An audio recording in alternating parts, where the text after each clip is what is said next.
కోసము మేము మరి ధర్నాకు తీయడం జరిగింది. ఆ ధర్నా సందర్భంగా అప్పటి పిసిసి అధ్యక్షులు ఇప్పుడున్నటువంటి ప్రస్తుత ముఖ్యమంత్రి గారు మా ధర్నా శిబిరానికి వచ్చి మీ సమగ్ర శిక్ష ఉద్యోగుల యొక్క సమస్యలన్నీ కూడా మాకు తెలుసు, మేము ఖచ్చితంగా మా ప్రభుత్వం వచ్చిన 100 రోజుల లోపలనే మీ అందరినీ కూడా రెగ్యులరైజ్ చేస్తాం, మీ అందరినీ కూడా ప్రగతి భవన్ పిలిపించి మీ అందరికీ కూడా మీ సమస్యలన్నీ నేను దృష్టిలో ఉంచుకొని నాకు అన్ని విషయాలు తెలుసు కాబట్టి మిమ్మల్ని వెంటనే రెగ్యులరైజ్ చేస్తామని చెప్పి ఆ రోజు హామీ ఇవ్వడం జరిగింది.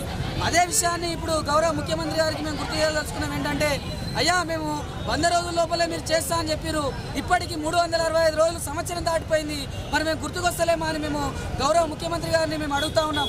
దయచేసి ముఖ్యమంత్రి గారు వెంటనే మా పట్ల మమ్మల్ని అందరినీ కూడా మరి ప్రగతి భవన్కి పిలిపించి మా సమస్యలను మీరు వెంటనే మరి సాల్వ్ చేయాల్సిందిగా సిద్దిపేట జిల్లా పక్షాన మరి గౌరవ ముఖ్యమంత్రి గారికి విజ్ఞప్తి చేస్తాము. మమ్మల్ని రెగ్యులరైజ్ చేస్తానని చెప్పడం జరిగింది, కానీ ఇప్పటికి కూడా ఆ మాట గుర్తుపెట్టుకోకపోవడంతో మేము 10 రోజుల నుంచి నిరుద్యోగ సమ్మెలో పాల్గొన్నాము.